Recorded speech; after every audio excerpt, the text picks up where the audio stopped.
Bueno, ¿qué tal? Buenas tardes. Estamos aquí en el primer webinar del año de Adventure, el primer webinar de 2023. Yo soy Carla, vengo de Fresh People, una de las integrantes de Adventure, de hecho. Y bueno, hoy vamos a tratar un tema de actualidad, tan de actualidad como la ley de startups, que seguro que todos los que estáis aquí escuchándonos habréis leído algo en LinkedIn, en medios de comunicación, seguro.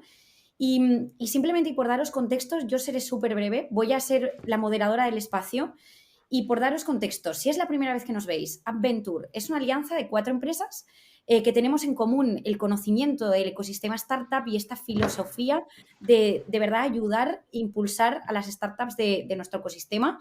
Y bueno, nos hemos unido y aquí tengo a Toño de Wassom, a Juan de Action y a Vicente de Tevic Finance, que son los que me van a acompañar esta tarde.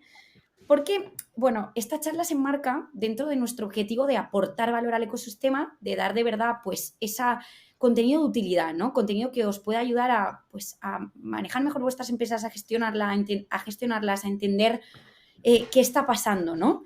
Y bueno, para eso precisamente estamos aquí esta tarde, tendréis un turno de preguntas al final, o sea que no os preocupéis, que podéis dejar comentarios y yo seré la encargada de un poco de aglutinar tanto pensamientos o feedback que tengáis o preguntas y dudas, así que os invito a hacerlo en todo momento, porque precisamente para eso estamos, para que sea una charla como distendida, no queremos dar una clase, sino queremos que al final los tres son founders de startups, son personas que están viviendo la ley desde muchos puntos de vista, así que yo creo que pueden aportar un montón, ¿vale? Así que vamos a intentar ser puntuales. Yo voy a terminar ya esta introducción.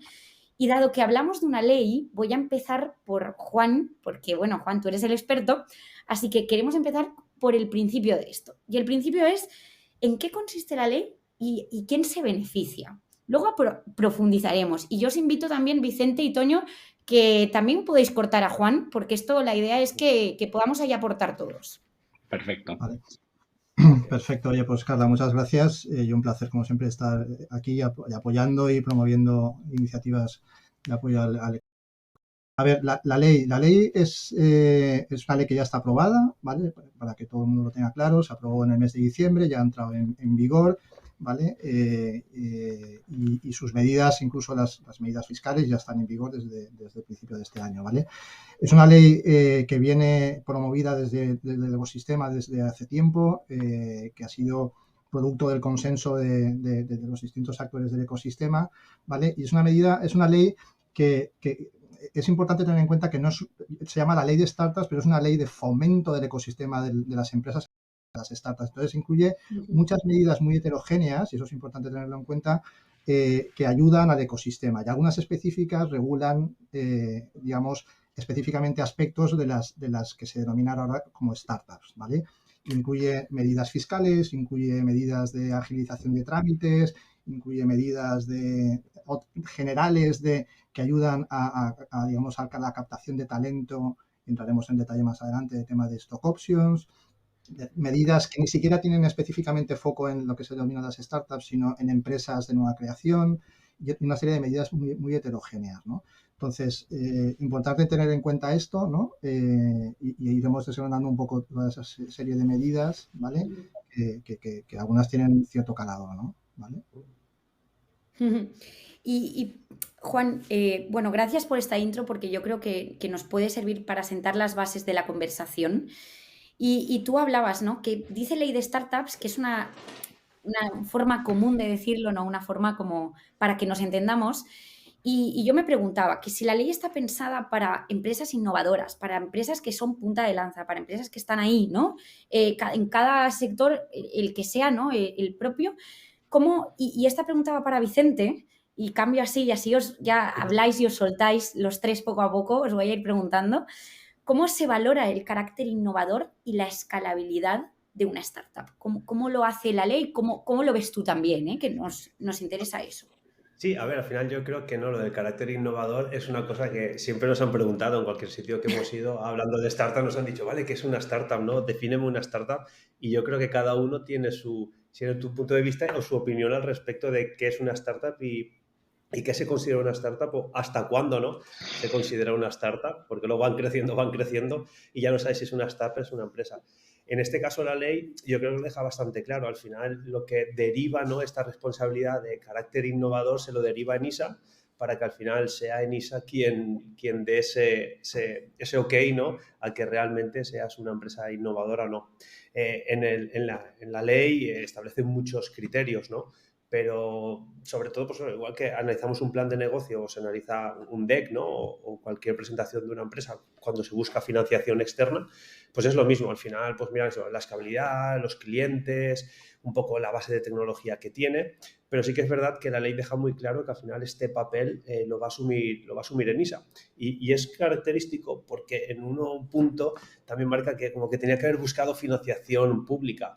Entonces, claro, ha ligado mucho el sector, la startup o la empresa emergente a esa búsqueda de financiación y nada, y que sea ENISA quien tenga la potestad, ¿no?, de dar ese sello, no sé cómo quieran llamarle, de empresa innovadora.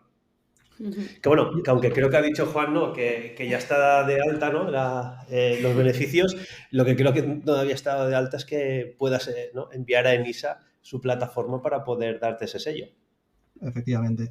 Yo, si quieres, antes de comentar esto, sí que es importante tener en cuenta que la ley establece una serie de medidas, de beneficios, de ventajas a determinadas empresas que sean, digamos, calificadas, validadas, en este caso por ENISA, ¿vale?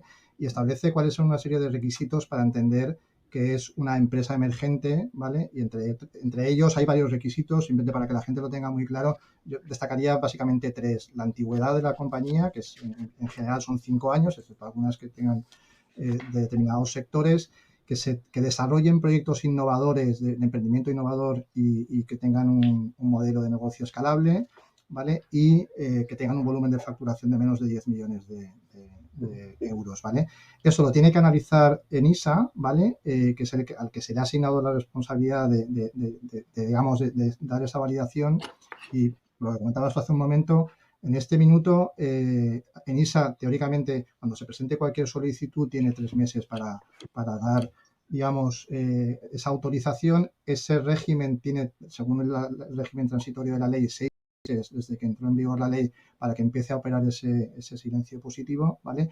Y en este momento lo que tiene habilitado, y si la gente lo quiere chequear, es en la web de ENISA una posibilidad de preregistrarse, ¿no? Ahora mismo, según las informaciones disponibles, hay como 600 startups que han mostrado interés en poderse, digamos, autorizar por ENISA para poder acogerse a los beneficios que establece la ley para las startups, ¿no?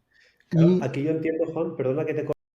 Claro, ¿va a valer para empresas que se empiecen ahora, que se claro, constituyan ahora, y empresas que ya están actualmente operando? siempre que tengan menos de 5 años de Sí, antigüedad siempre de que firman estos inscripción, requisitos. sí, efectivamente podrían acogerse a ser autorizadas, entre comillas, por ENISA y acogerse a los beneficios de la ley, ¿no? Yo creo ¿Vale? que Un tema importante es que esa operativa, aparentemente, según lo que comentan desde ENISA y tal, estará funcionando durante este primer trimestre del 2023 y lo que también es importante tener en cuenta que esto tiene que implementarse a raíz de una orden ministerial que está prevista en la ley, que es una orden ministerial que tiene que ser, digamos, consensuada entre 3 ministerios distintos, ¿vale? Y estamos en año electoral, ¿no? Y entonces eso puede que haga que las cosas cuesten de implementar, ¿no?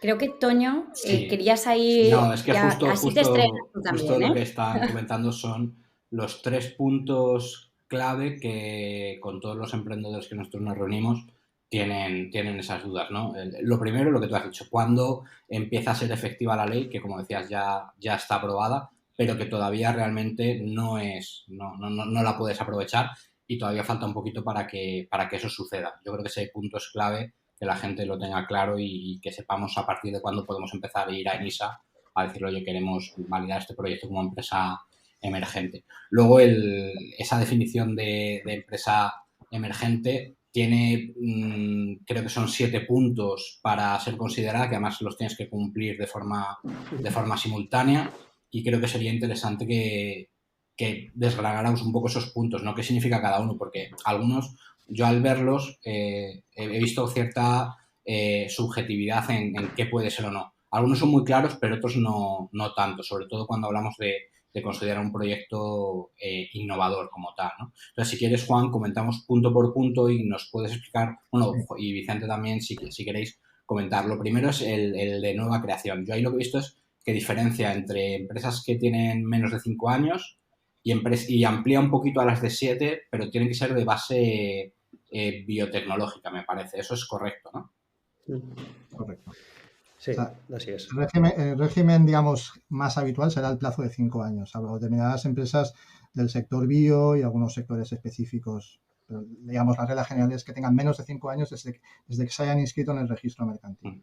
Y aquí os habéis encontrado, cuando habéis hablado con vuestros partners y vuestros clientes, que hayan tenido algún tipo de queja sobre ese plazo, esos 5 años, porque al final yo creo que la maduración de los proyectos muchas veces no es tan clara como, oye, mira, en 2 años yo estoy ya, el típico business plan donde ya en el tercer año estás en EBITDA positivo, ¿no? Eso no es así. Muchas veces tú constituyes una empresa, ni siquiera a lo mejor estás todavía full time trabajando en ella y luego ya cuando te empiezas a poner con ello, te has comido un año y pico y esos 5 años pueden correr muy rápido si no has empezado muy a full al principio. Pero tú ya tenías constituida la empresa.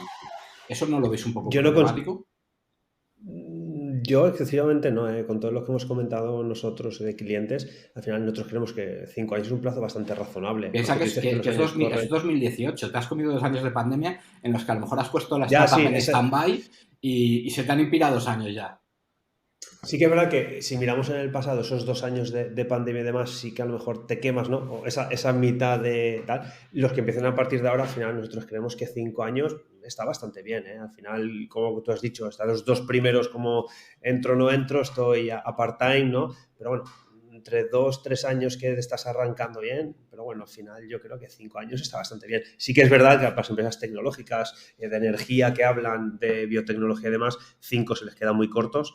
Pero bueno, 7, yo creo que ahí a los 7 a lo mejor sí que no me hubiese ido a lo mejor a 10 años. El corte hay que ponerlo en algún lado, eso es verdad, pero ya, era más conocer si cuando vosotros habéis hablado con vuestros proyectos os han transmitido algún tipo de preocupación en ese sentido. Luego hay una serie de criterios que yo creo que ya no... Perdona, Juan, dime.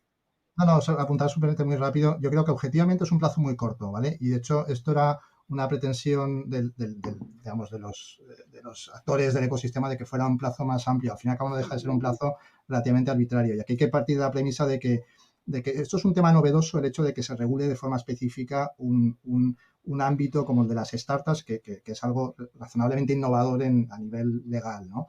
Entonces había como cierto reparo, cierta reticencia de que hubiera digamos, demasiada manga ancha en el concepto de lo que era una startup, una empresa emergente, ¿no? Y se pretendía focalizar en las que fueran en fases muy iniciales, ¿no? Pero de hecho las medidas, y ahora entraremos en alguna de ellas, sobre todo del ámbito fiscal, claro, si tú pretendes que el impuesto de sociedades que pagan estas compañías se apliquen desde el año en que tengan beneficios y los 2 siguientes, y tal vez es el plazo máximo de 5 años, pues digamos es un plazo muy corto, ¿no? Poniendo simplemente un ejemplo, ¿no? Entonces, yo creo que es de esas cosas que probablemente tenga sentido que se amplíe un poco más, ¿no? ¿Vale? Johan, aunque luego entraremos un poco más en... Es que has dicho que son esos 5 años de que te puedas deducir el 15%. ¿Es desde que das beneficios o es desde el principio? Porque a mí no me queda nada claro, ¿eh? Yo siempre he pensado que es desde el inicio, no desde que empiezas a obtener beneficios. Desde el primer periodo impositivo en el que haya beneficios. Beneficios, eso sí, eso es muy importante por lo mismo, porque claro, yo creo que podemos contar con los dedos de una mano las startups que en los 2 primeros años dan beneficios como tal, ¿no? Y luego hay una serie de esos... Por ser específico, que luego me tiran de las hojas, el primer ejercicio en que haya una base imponible positiva, ¿vale? Muy bien. Luego hay otra serie de puntos que creo que no tienen tanta relevancia en esos 7 puntos que tienes que cumplir simultáneamente, que es el no haber surgido una operación de fusión, escisión, etc. No sé si ahí, Juan, ¿eso tiene alguna motivación o por qué está ese punto? Yo creo que son requisitos o condiciones razonablemente objetivas. Lo que no se pretende, yo creo que es que se genere una empresa emergente, ¿vale? Derivado de la escisión de una actividad empresarial preexistente de una empresa consolidada que digamos, haga una escisión de ese nuevo negocio, ¿no? Quieren que sean negocios, digamos, ex novo, ¿no? De nuevas, ¿no? Y por eso dice que no pueden haber surgido de una operación de fusión, de escisión, de transformación y tal, ¿vale? Luego hay 2 puntos que creo que son difíciles de cumplir, es decir, que creo que es difícil que te quedes fuera por ellos, que es el de haber dado dividendos o estar en un mercado cotizado. No creo que sea el caso de muchos. Habrá sus excepciones, por supuesto, pero no creo que sea lo que más nos preocupe. Y luego está el tema de que la sede social, evidentemente, tiene que estar en España y que por lo menos el 60% de la plantilla esté contratada también dentro del sistema español. Eso es correcto, ¿verdad? Sí, con contrato laboral, marca, que yo creo que ya pega un poco del tirón de orejas a todos estos, ¿no? Los freelance, que hay subcontrataciones y demás, pero sí que por lo menos el 60% de la plantilla esté con contrato laboral. Y luego donde más discusión yo creo que hay, porque es donde entra más la subjetividad, es eso, el que es un modelo de negocio escalable, que es un proyecto innovador. Y ahí, bueno, pues entra la regulación de NISA, que no sé si tenéis ahí más información, si habéis podido hablar con gente Sí. o tenéis más Yo datos. la información que tengo es que, a ver, había cierto debate sobre esa subjetividad e intentar darle algo de objetividad. De hecho, la propia ley, en las versiones finales, incorporan una serie de criterios sobre lo que se entiende por un proyecto innovador y con un modelo escalable. De hecho, la ley habla pues, que se tendrá en cuenta criterios del grado de innovación, del grado de atractivo del mercado, de la fase de vida de la empresa, una serie de criterios que son razonablemente los que viene aplicando ENISA para la autorización de sus préstamos, típicos a las startups, ¿no? Y razonablemente lo que se comenta es que los criterios que utiliza la ENISA para, determinar el carácter innovador y dar el titulito de empresa emergente sean similares y razonablemente laxos y similares a los que utiliza para la financiación que otorga las startups, ¿vale? Entiendo, Vicente, que vosotros esto también lo estáis estudiando mucho para cumplir esos requisitos que va a pedir ENISA, ¿no? Sí, al final, como bien apuntaba Juan, son los mismos requisitos que actualmente NISA nos pide cuando buscamos financiación a través de NISA de ellos, o por ejemplo también del IUF, en este caso aquí de Valencia, son muy similares. Al final ellos buscan proyectos con ese potencial, ¿no? de crecimiento, que son los que ellos, ¿no? a través del plan de negocio apuestan, ¿no? por este tipo de proyectos. Entonces, yo creo que será muy, muy similar a lo mejor no se analizarán tanto la parte más financiera, ¿no? como hacen ahora con capacidad de pago, ver tu situación de endeudamiento y demás, pero sí que se centrarán en todo ese análisis antes cualitativo de esos parámetros para determinar si es innovadora o no y su potencial, que es como actualmente lo están haciendo. Aquí una cuestión práctica, el gran riesgo es que aquí se peque de excesiva burocracia en relación con todo este procedimiento para validar que una empresa se considera emergente, para poder aplicarse una serie de beneficios que están previstos en la ley, pero que son muy concretos y limitados, ¿no? La expectativa es que ese grado de análisis no sea particularmente exhaustivo, ¿no? Eso es importante, ¿no? Y es verdad que en la ley, insisto, una cosa que comentaba antes, cuando esto esté funcionando de forma normal, teóricamente aplicará lo que es el silencio positivo. Tú presentarás la solicitud y si en 3 meses no te han contestado, se entenderá que se autoriza, ¿no? Que se considera como tal, ¿vale? Pero eso habrá que... Por ejemplo, podrán escaparse muchos ahí, ¿queréis? Al final 3 meses, cualquiera. Si Toño dices que 5 años se pasan bastante rápido, imagínate 3 meses que puedas presentar una solicitud y que por no hayan llegado a tiempo te consideren emergente o de... Siempre cabe la posibilidad de que te pidan documentación adicional que interrumpe el plazo. Claro. Muy bien. Chicos, antes de continuar, tengo una pregunta aquí que es muy concreta de algo que estabais comentando, del tema de los impuestos. Y pregunta Alberto, ¿cómo operan los activos por impuesto diferido de las pérdidas de los primeros años? Si se debe aplicar a esas pérdidas el 15 o el 25% del tipo impositivo general. Eso es una parte más de fiscal. Yo entiendo que aquí lo que te está diciendo que tú te puedes aplicar el 15% a partir, ¿no? como ha dicho Juan, de que la primera base imponible sea positiva. Por lo que entendemos, aunque no esté explícito, que los primeros años esos activos por impuesto diferido, ¿no? O esa parte de beneficios que luego te podrás repercutir, tiene que ser al 25%, porque te está diciendo que el 15% solo te lo aplicas en el momento de que des una base positiva. Bueno, pues yo creo que habéis generado, mucho debate del que tirar del hilo y habíais comentado, todos habéis sacado en algún punto el tema de los beneficios fiscales. Juan, eres el encargado de abrir este melón y luego el resto también que aporten. Vale. Yo creo que como beneficios fiscales, el primero que ya hemos apuntado un poco de pasada es que la ley establece que para aquellas empresas que se consideren como empresas emergentes, digamos, se podrá aplicar el 15% en impuestos de sociedades desde el primer año que tenga base imponible positiva y los 2 siguientes, ¿no? Dentro del plazo ese de los 5 años, ¿no? ¿Vale? Y luego, aparte, también se establece la posibilidad de poder solicitar aplazamientos en el impuesto de sociedades durante los 2 años desde que se tenga esa base imponible positiva, con un aplazamiento de 12 meses y 6 meses, ¿no? Y también la posibilidad de que los pagos fraccionados no se tengan que realizar durante ese periodo, ¿no? Son una serie de medidas muy puntuales en relación con el impuesto de sociedades, ¿no? ¿Vale? ¿Vale? Aquí, Juan, por ejemplo, si tú al cuarto de año consigues dar beneficios, ¿cuántos años tienes luego ese 15%? Hasta el 5.º año, hasta que dejas de ser empresa emergente porque se finaliza el plazo de los 5 años. Claro, esa era otra duda que nos han planteado algún cliente, era eso, es decir, vale, si yo llego al tercer año, claro, solo me quedan 2 años, ¿no? Para poder aplicar ese 15%, y si llego al último año, pues solo me va a quedar un año.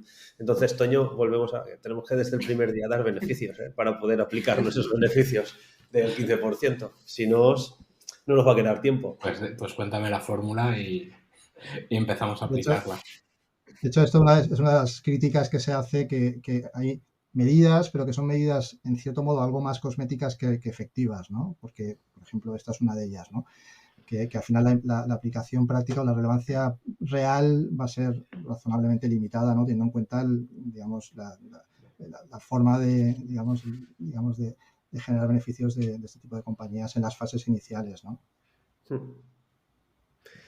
Sí, no, totalmente. Por eso apuntaba en este punto, porque creo que ahí va a ser bastante tirante y no sé si va a poder ser tan efectivo como parece, ¿no? Porque al final dicen, no, rebaja del impuesto de sociedades al 15%, ¿qué piensan? Bueno, una rebaja de 10 puntos, pero claro, vamos a tener muy poco tiempo en general, ¿no? Por todo lo que estamos viendo en el mundo startup, de poder aplicar ese 15%. Juan, aprovecho, también habías comentado el tema de las stock options, ¿no? Yo creo que todo el mundo que tiene una startup tiene estas disyuntivas, ¿no? Y creo que es algo que además es bastante nuevo si es la primera vez que tienes una startup. ¿En qué afecta la ley? ¿Cambia algo? ¿Qué tiene la ley que decir ahí, ¿no? Esta nueva ley respecto a las stock options. Yo creo que de las grandes novedades interesantes que trae la ley para las startups, para las que se obtengan esa calificación de empresa emergente, está el tema de las mejoras en el régimen de las stock options, ¿no? Hasta ahora en España el régimen de las stock options estaba razonablemente penalizado y se aplicaba más, digamos, la figura de las phantom shares, básicamente porque se tributaban el IRPF cuando se ejercitaban las acciones, ¿no? La nueva ley lo que establece es básicamente que la exención que se aplica en la entrega de stock options, en el ejercicio de esas stock options, se amplía la base de la exención de 12.000 a 50.000 euros anuales por empleado, ¿vale? Que esa entrega puede ser no para todos los empleados, sino puede ser dentro de la política retributiva de la empresa, y lo que exceda de esos 50.000 euros van a tributar no cuando se ejerciten las stock options, las opciones sobre esas participaciones, sino cuando salgan del patrimonio del empleado, del colaborador que ejercite esas stock options, o cuando salga la compañía a bolsa, y si eso no ocurre en un plazo de 10 años, al cabo de esos 10 años, ¿no? Tendrá que imputarse en ese periodo impositivo que se cumplan los 10 años el rendimiento del trabajo correspondiente al ejercicio de esas stock options, ¿no? Entonces, esto es una mejora sustancial, no es perfecta, no es lo ideal, pero comparado con lo que teníamos antes, que era que el empleado acababa tributando cuando ejercitaba las opciones sin recibir sin recibir un dinerario a cambio, era bastante perjudicial, ¿no? Sí, yo creo que antes era inaplicable y ahora va en una dirección más adecuada, pero quizá todavía no sea completa, ¿no? Claro, antes, para que lo entienda la gente de forma muy sencilla, tú tributabas simplemente por recibir papelitos, ¿no? Por quedarte las participaciones en virtud del ejercicio de esas opciones, aunque tú no ingresaras nada, ¿no? Eso ahora cambia, se mejora, no es ideal, pero es una ventaja, ¿no? Claro, yo creo que ahí cuando arrancas una startup que no tienes prácticamente nada como valor con el que atraer talento y demás, es una buena herramienta y bien jugada pues puede ayudar mucho. Pero ahí mi pregunta es, claro, para el equipo está claro que con esta mejora seguramente se puede incluir, pero cuando, por ejemplo, tú intentas jugar con un poco tus participaciones pues para tener algún tipo de advisor o tener algún tipo de partner con el que juegas ahí no valdrán las stock options y seguirá siendo necesario recurrir a las Phantom Shares o sí que se le podría incluir a una persona que no está directamente contratada por la startup en las stocks. La ley habla de entrega de participaciones a terceros, empleados, colaboradores, no necesariamente tienen que ser empleados. Vale, pues eso yo creo que es bastante importante para que se pueda hacer unos buenos planes de retribución en stocks y realmente cumplan con su efecto. Que luego yo creo que Carla, vosotros tendréis muchísima experiencia en cómo mejorar los beneficios de los equipos a nivel perks y tendréis mucha experiencia en gente que lo valora, gente que lo valora menos, gente que lo coge y dice, bueno, Claro. está bien, pero a mi salario, seguro que a vosotros ahí también os han preguntado bastante.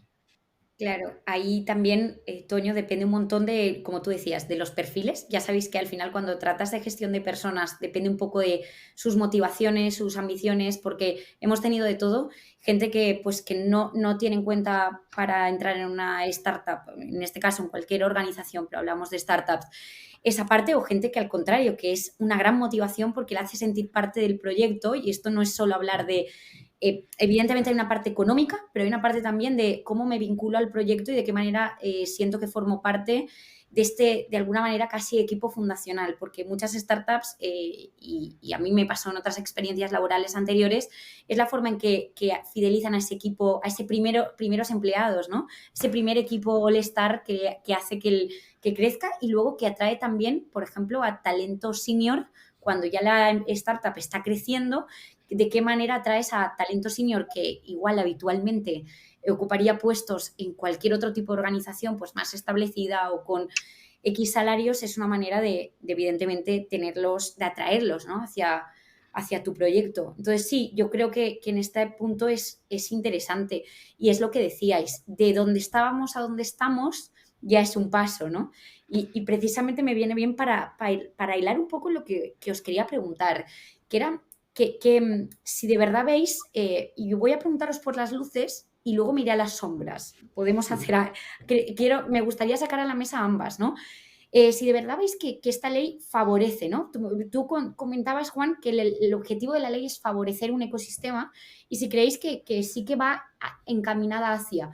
Y os abro también la puerta a que me contéis las sombras, ¿no? Porque entiendo, y ahí Juan algunas las ha apuntado, yo creo que todos, incluso Toño, la aplicación práctica, todos habéis tocado algunas cosas, me gustaría que pudiésemos ahondar un poco en eso. A ver, hago una reflexión al hilo de esto. Yo creo que es un paso adelante, eso yo creo que todo el mundo lo coincide. Tiene un elemento importante que hay que tener en cuenta, que es consigue poner en el mapa, en la conversación pública, en el debate, algo que antes no existía, que es el hecho de que son las startups, ¿no? De hecho, con sus pros y sus contras, en el hecho de que tenga un régimen específico que solo se les aplique a ellas, ¿no? Hemos hablado de las stock options. El régimen más beneficioso que he comentado hace un momento se les aplica a este tipo de empresas y no a otras, ¿no? Determinadas ventajas, por ejemplo, respecto a la no necesidad de que haya un NIE para los inversores que inviertan en las startups, las demás tendrán que seguir teniendo la necesidad de obtener el NIE. O sea, hay una serie de ventajas. Lo que pasa es que estas ventajas específicas son muy limitadas y tienen un impacto relativamente limitado. Particularmente, por ejemplo, el tema de los stock options puede ser interesante, ¿no? Entonces, lo que creo que hay que entender es que probablemente es novedoso, no es una revolución como se pretende vender, es novedoso, es relevante y tiene algunas medidas interesantes, pero no son la panacea y probablemente es un punto de partida para seguir mejorando cosas y para seguir haciendo que esto se aplique, ¿no? Y que las startups puedan, digamos, seguir teniendo una serie de ventajas, ¿no? Porque de hecho la ley incorpora una serie de medidas que no son exclusivamente para las startups y luego ahora comentaremos algunas que creo que son también muy importantes, que tienen que ver con el tema del carried interest digamos, en los gestores de entidades de capital riesgo, por ejemplo, o el tema de las deducciones, digamos, por invertir en empresas de nueva creación, que no son específicamente para las startups, ¿vale?, sino para todas las empresas de nueva creación, ¿no? Entonces, yo creo que la conclusión es que es positiva, que probablemente es un punto de partida y que probablemente habrá que seguir mejorando cosas, ¿no? Sí, Juan, yo pienso totalmente igual que tú. Al final creo que está muy bien, ¿no?, que se tomen el punto de vista y que se cree algo específico para las startups, porque creo que, aunque es muy parecido al mundo normal, sí que es verdad que tiene una visión que es un poco especial, que yo creo que con esta ley, pues eso, apunta un poco a, bueno, os vamos a tratar un poco diferente, ya os reconocemos, ¿no?, para que todo el mundo os conozca, que ya no somos aquellos frikis, ¿no?, que nos dedicamos solo al mundo startup, y ahora ya estamos todos aquí metidos y ya.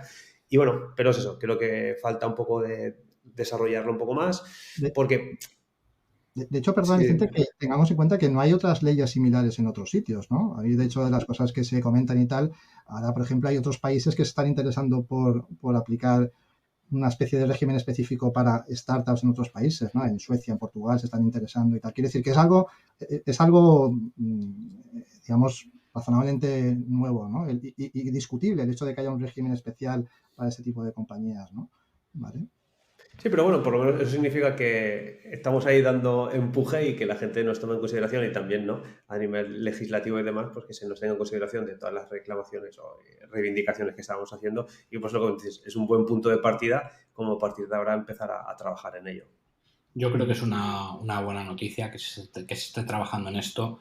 De hecho, seguro que siempre que habéis hablado con emprendedores que han tenido un proyecto, un emprendimiento, les haya ido bien o les haya ido mal y luego se han animado a montar un segundo proyecto, en ese segundo proyecto siempre surge la duda de ¿lo vuelvo a montar en España o lo monto fuera? Ya directamente en Estados Unidos o Reino Unido. Y esto viene precisamente de aquí, oye, la ley en España me está perjudicando en algunos aspectos que cuando luego mi proyecto crece me limita. Entonces, creo que es muy importante que nos hayamos fijado en esos problemas y de alguna forma le estemos intentando poner soluciones. Entonces, yo creo que es un buen paso.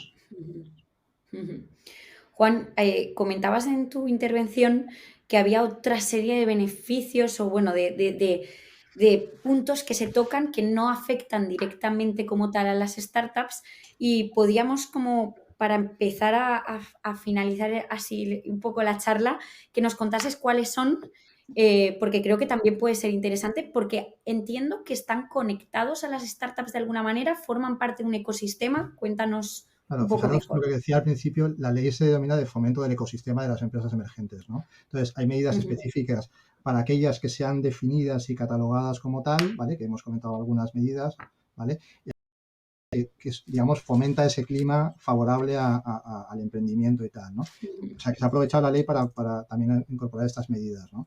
Yo destacaría varias. La primera, por ejemplo, había una desventaja en España en lo que tiene que ver con la tributación de los gestores de las entidades de capital riesgo, de los venture capital, ¿no?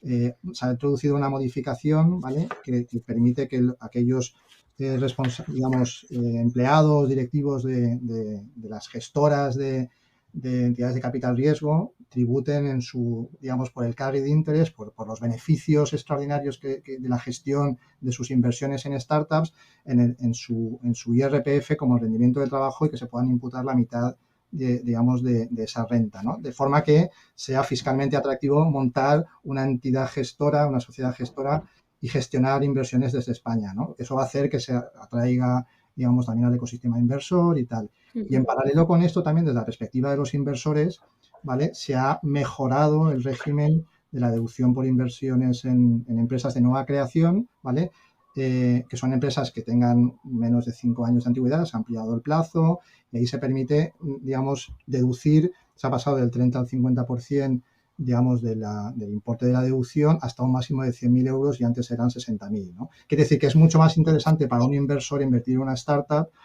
una empresa de nueva creación, porque puede deducirse fiscalmente en su IRPF las aportaciones que haga. Y una novedad muy importante también para los founders es que las aportaciones, digamos, las aportaciones que hagan los socios fundadores en sus proyectos, ¿vale?, aunque superen el límite del 40% de la participación, se lo podrán deducir en su IRPF, ¿no? Y eso es un tema interesante, que los propios founders puedan, digamos, aplicarse esa deducción en el IRPF, ¿no? Un matiz técnico muy importante es que dice la ley que tienen que ser socios iniciales en la startup, ¿no? Pero bueno, hay tecnicismos. Y Juan, para esa deducción, ¿no?, del IRPF, claro, estamos hablando de personas físicas, ¿no? Porque también lo que apuntaba mucha gente de que se quedaba un poco corta o que no habían ampliado era ese punto, era que, claro, la mayoría de inversores que invierten en startup, la gran mayoría son pequeñitas empresas, pequeñitos vehículos, que claro, que esos sí que se quedan fuera de la ley y al final solo ese beneficio está hecho solo Una cierta para... crítica que se hace efectivamente es que no hay, digamos, deducciones equiparables en el impuesto de sociedades para inversores en startups, ¿no? Yo creo que de las cosas que se comentan es uno de los temas en el siguiente proceso de mejora del régimen sea justamente todo esto, ¿no? Aquí hay que tener en cuenta también que dentro del proceso de gestación de esta ley, el entorno de las startups es razonablemente desconocido fuera del ecosistema, ¿no? Y había cierto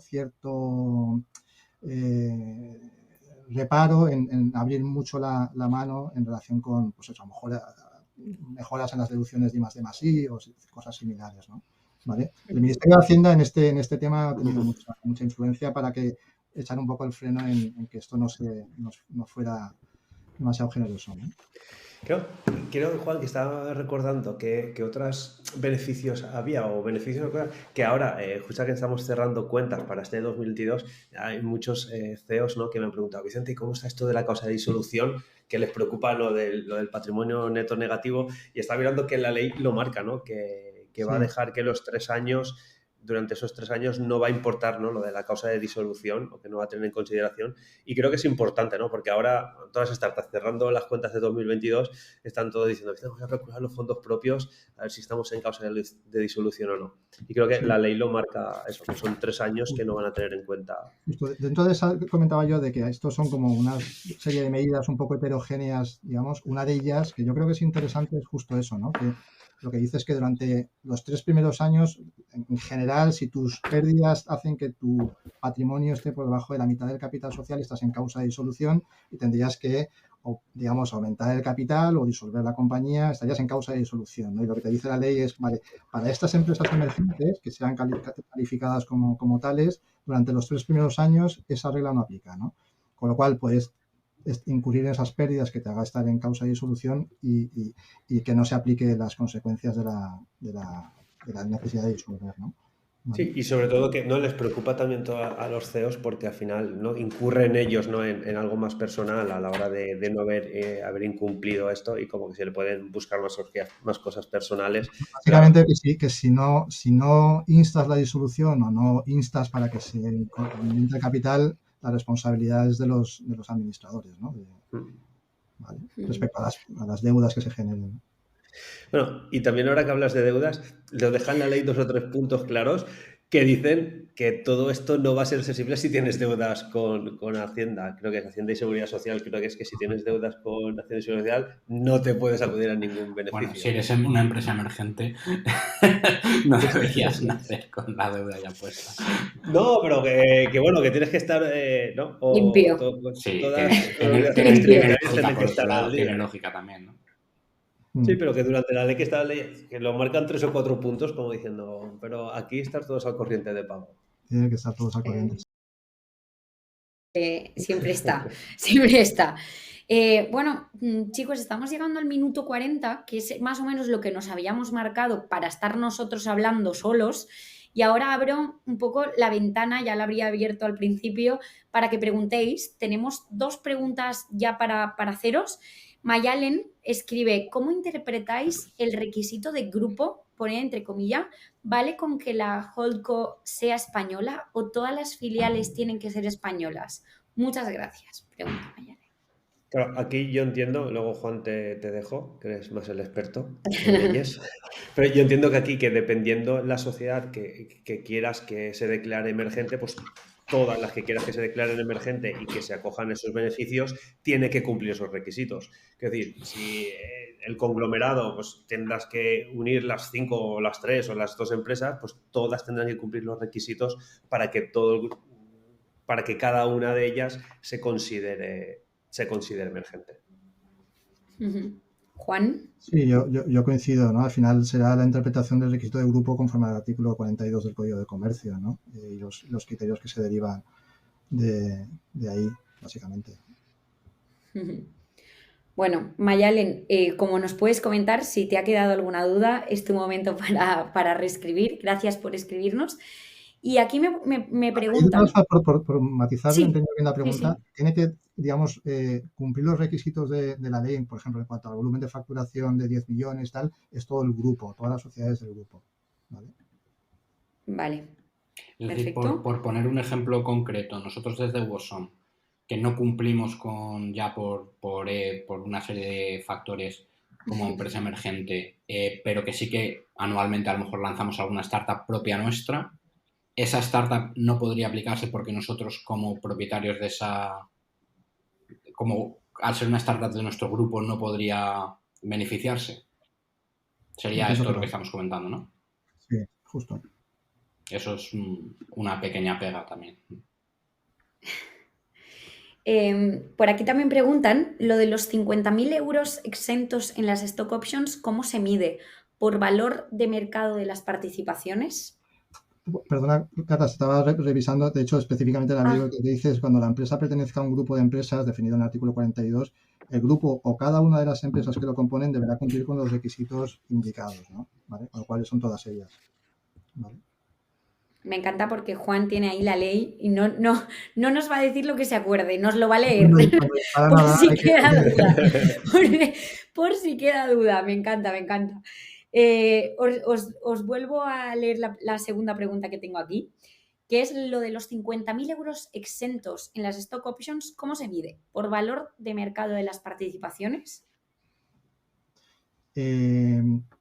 Ahí efectivamente es por el valor de mercado. Creo que la ley lo que dice es si en el año anterior ha habido un aumento de capital, se tendrá como referencia ese valor ese valor derivado de ese aumento de capital, y si no se cumple ese requisito es el valor de mercado determinado por un experto. ¿Vale? De momento no tengo ahora más preguntas, pero se me ocurría a mí alguna a raíz de lo que ha dicho Toño, ¿no? De su propia experiencia, y era preguntaros tanto, pues Vicente, Juan, vuestra propia experiencia con la ley, ¿no? De, oye, ¿cómo lo habéis vivido? Bueno, aquí nos contesta, perdonad, la persona que te tengo, que no sé cómo te llamas, porque es AG, dice que es una exención de pacotilla, ha puesto, la de los 50.000 euros. Tenemos a alguien en desacuerdo. Hombre, no es una cantidad muy elevada, ¿no? Efectivamente. Pero bueno, yo creo que esto es de las cosas que probablemente es un punto de partida para que luego se pueda ir mejorando, ¿no? Pero son 50.000 euros anuales y luego con la posibilidad de tributar por el exceso en función del momento de la salida del patrimonio del beneficiario, ¿no? Bueno, esto yo quiero pensar que es de esas cosas, igual que la deducción por inversión en startups se ha ido mejorando desde el 2013 cuando la ley de emprendedores era una cantidad, no recuerdo el importe, pero han habido varias modificaciones mejorando esos importes. Muchas de estas cosas probablemente es un punto de partida, ¿no? Y probablemente asumido que haya que incentivar el talento y las stock options, probablemente eso se pueda mejorar, ¿no? ¿Vale? Justo gracias a este impasse ha salido una pregunta nueva. Ignacio nos pregunta, con respecto a la eliminación del NIE, ¿se sabe algo del trámite que se va a habilitar en la administración tributaria?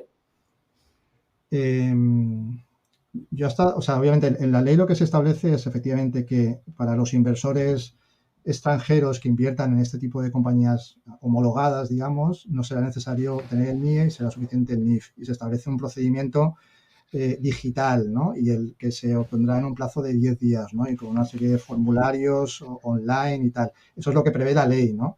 Y hasta donde yo sé se está trabajando, y obviamente aquí implica también al Ministerio de Economía, Hacienda, y sé que hay cosas trabajadas a nivel de Hacienda, ¿no? Pero se tendrá que implementar, ¿no? ¿Vale?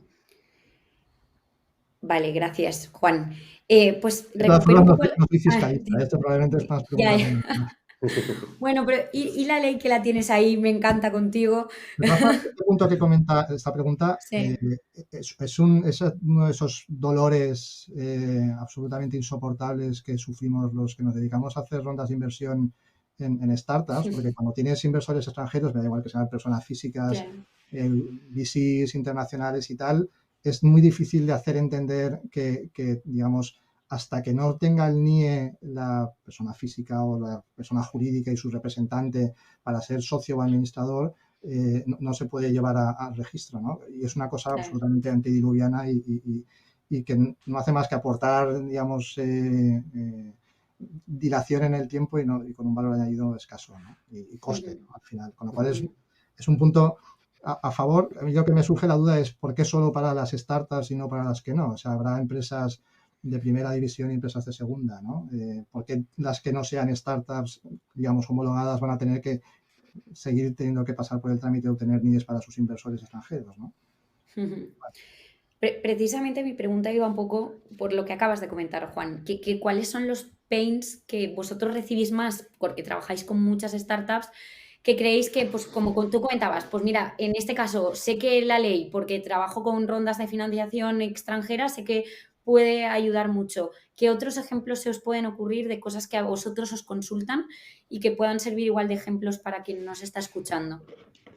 A ver, sobre todo yo creo que no, la parte del NIE, que yo creo que ahora es un proceso en torno a media que puede costar entre 6 y 8 meses y hace que sea, pues eso, que las rondas al final sean una locura solo por este requisito. Creo que es una cosa que dentro del mundo startup está muy bien. Como bien apunta Juan, ¿por qué gente que no esté en este mundo de empresas emergentes pues va a seguir teniendo que hacer ese trámite? Entonces estás solo, ¿no? Como favoreciendo la inversión, pero solo en empresas emergentes, mientras que el resto hay un gran elenco de empresas donde no vas a poder beneficiarla. Y la otra parte, que también nos preguntaban mucho, ¿no? Que yo ya he notado antes que lo he puntualizado, el tema de lo de la causa de disolución, como que les alivia bastante y les gusta.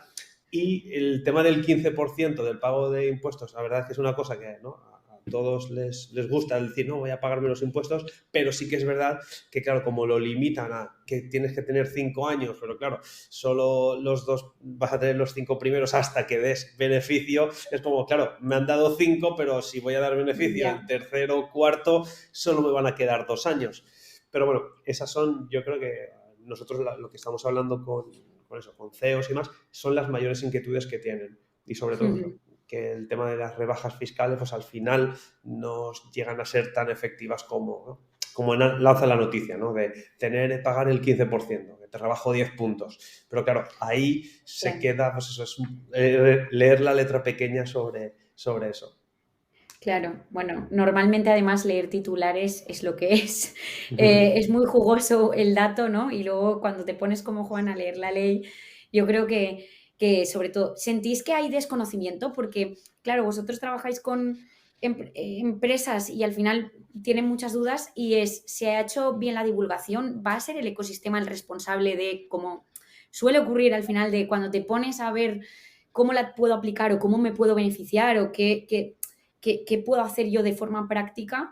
¿Al final sentís que se ha hecho una buena divulgación de esto o creéis que necesitamos más espacios todavía de esto, casi por área y por temática?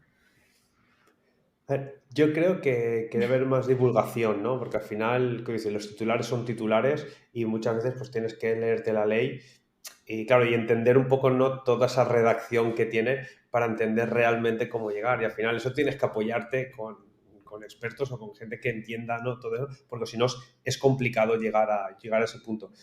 Nosotros tuvimos un caso, justamente creo que fue la semana pasada, donde, ¿no?, el tema del capital social, ¿no?, que también ya no puede ser 3.000 euros, puede ser desde menos, y el propio notario dijo, no, yo no voy a constituir una sociedad con un capital social de menos de 3.000 euros, y es porque él no se sentía cómodo en no haciéndolo. Aunque al final terminó haciéndolo, pero como él decía, es que claro, no lo tengo muy claro si podemos constituir por los 3.000 euros y se quedó ahí un poco como diciendo, bueno, estamos aquí, iban a firmar ya y no teníamos claro si iban a firmar o no porque las aportaciones se habían hecho por un importe, el notario... Finalmente se firmó, pero claro, yo creo que necesitamos mucha más divulgación y claro, ir a la práctica, ¿no? Porque ahora es todo muy teórico, todo muy en la ley, pero ver luego paso a paso cómo vamos implementando todo esto y todos los requisitos y Hacienda y ENISA, todo, empezar a que esto se engrane y ir poder avanzando. Claro. Yo al hilo de esto creo, a ver, de todo del proceso de evolución de cómo se ha ido conformando la ley, ha habido avances, ¿no? Sin duda, ¿no? existe un cierto riesgo y se ha vendido como la gran revolución y tal, y puede que no lo sea tanto, y eso también tiene el riesgo de que se inflen unas ciertas expectativas que luego no se cumplen. Y que luego al final la realidad de la aplicación práctica, que pasa por el hecho de que se tengan que autorizar por ENISA y tal, que son funcione razonablemente bien y que las ventajas que se obtengan sean suficientes, ¿no? Porque la gran pregunta que te hacen los emprendedores es, oye, pero ¿esto en qué me beneficia, no? Y probablemente los beneficios, hombre, yo creo que de forma específica hay cosas que si, por ejemplo, quieres incentivar el talento mediante stock options, probablemente va a ser interesante que intentes conseguir esa validación por ENISA, porque vas a poderles ofrecer a tus beneficiarios, a tus empleados, digamos, un régimen fiscal más ventajoso, ¿no? Si vas a tener inversores extranjeros, pues te va a resultar más cómodo no tener que tramitar los NIEs, ¿no? Y luego hay medidas a lo mejor muy puntuales que no hemos comentado que a lo mejor también te pueden beneficiar, ¿no? ¿Vale? Yo qué sé, por ejemplo, hay una cuestión que es si tienes una situación de pluriactividad, que estás todavía con un trabajo por cuenta ajena y estás también montándote tu startup y es una empresa emergente autorizada, las cotizaciones de la seguridad social durante 3 años te las bonifican al 100%, la cotización al RETA, ¿no? A autónomos, ¿no? Son cosas, algunas como muy puntuales que a lo mejor hace falta un poco de pedagogía y de conocimiento, ¿no? ¿Vale? Claro, o sea, yo ahí pensaba asesoramiento a tope en ese sentido, porque al final, ¿cuántos CEOs tienen el tiempo de leerse una ley entera, interpretarla adecuadamente? Porque es lo que decís, ¿no? Una ley está escrita, pero luego tienes que saber qué aplicación práctica tiene, y yo creo que esto que comentabais es muy Fíjate que la ley importante. también, por ejemplo, incorpora también medidas respecto a las autorizaciones de residencia para emprendedores, para inversores, también medidas para, digamos, fiscales para que, digamos, aquellos que quieran venirse, los impatriados, ¿no? Los que se trasladan a España para trabajar, pues tienen la posibilidad de tributar digamos, por el impuesto de no residentes, que es mucho más ventajoso, ¿vale? Es decir, hay medidas como muy puntuales y, por ejemplo, si tú fueras una startup que quieres traerte a una persona súper potente y que pueda, digamos, residir en España y tributando, digamos, al 24% en vez de al 40 y tantos que serían la tributación en el IRPF, pero son cosas como, aparte de las que ya hemos comentado, como muy específicas, ¿no? Claro. Y entonces, claro, es difícil conocerlo todo, ¿no? ¿Vale? Se mejora mucho el tema de los visados para digamos, los nómadas digitales, es como medidas muy heterogéneas, ¿no? ¿Vale? Sí, claro, prácticamente es cada casuística, o sea, cada organización, cada startup, realmente tiene pequeñas cosas a las que se pueda sumar y entiendo que depende de tu condición y de tus objetivos, puedes beneficiarte más o menos de la ley.